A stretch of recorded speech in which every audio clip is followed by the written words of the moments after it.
pangangailangan. Kumusta kaibigan? Dahil sa sunod-sunod na kahihiyan ng Apex Hospital, nang dahil dito kay Moira ay galit na galit itong si Robert dito kay Moira, kaya naman sinabi dito ni Robert na ipapawalang bisa niya itong SPA na penirmahan niya dito noon, at sabi naman dito ni Moira na hindi ito makakapayag at gusto niya dito na siya parent ang mamahala nito sa Apex, at sabi nga dito ni Robert ay isang malaking kahihiyan para sa kanya dahil nga sa ginawa dito ni Moira na pagsisira sa 3D replica na yun lang ang kaiisang equipment na meron sa Pilipinas, at ang ginawa ng Apex Hospital ang maglulubog sa kanila at siguradong wala nang magpapagamot nila sa hospital ng Apex, kaya naman napagdesisyonan nga dito ni Robert na ibalik na niya sa kanyang kapatid na si Giselle na pamamahala sa Apex, at napag-isipan dito ni Robert na baka totoo nga ang mga sinasabi dito sa mga tao na masama nga itong si Moira, kaya naman natauhan na nga itong si Robert, ngunit hindi ito makapaniwala itong si Moira sa desisyon dito ni Robert at akala niya dito na mabibilog pa niya ang ulo dito ni Robert.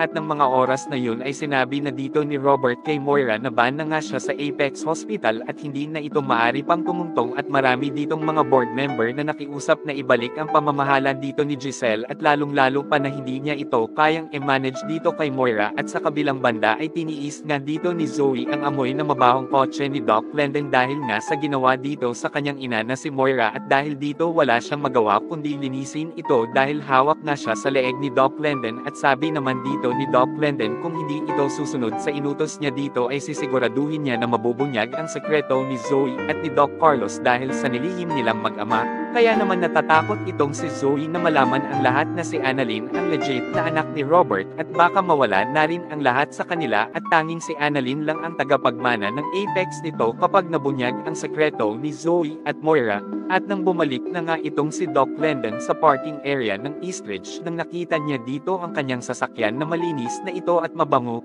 kaya naman masaya ito si Doc Glendon nang nakita niya na sinunod ni Zoe ang kanyang inuutos, ngunit tiniis lang ito ni Zoe upang hindi ito ibunyag ni Doc Glendon, at nakiusap ito na sana daw ay ilihim ang kanyang nalalaman tungkol sa kanyang pagkatao, at sabi naman dito ni Doc Glendon na hindi siya gusto makialam sa away ng iba at ayaw lang niya itong maagrabyado, dahil nga wala naman daw itong kinalaman sa nangyari sa kanilang pamilya, at hiniling naman dito ni Zoe na iyon na ang huling pagkakataon na magkita sila dito ni Doc Glendon. Ngunit sabi naman ni Doc Glendon na kung hindi nang mangyayari dito sa kanya at wala nang itong gagawin si Moira sa kanya ay hindi na niya ito kakausapin at magkita, kaya naman humingi ito ng pasensya si Doc Glendon dito kay Zoe na kailangan niyang gamitin ang kanyang nalalaman niya upang linisin ito ang dumi sa loob ng kanyang sasakyan sa ginawa dito kay Moira, at nangako naman siya dito ni Doc Glendon na hindi na ito gagawin paulit sa kanyang ina, samantalang umuwi na nga itong si Zoe at galit na naman siya dito sa kanyang ina na si Moira nang makita niya ito, kaya napakarami pa tayong mga susunod na video at huwag kalimutan mag-follow sa Talibon Vlog.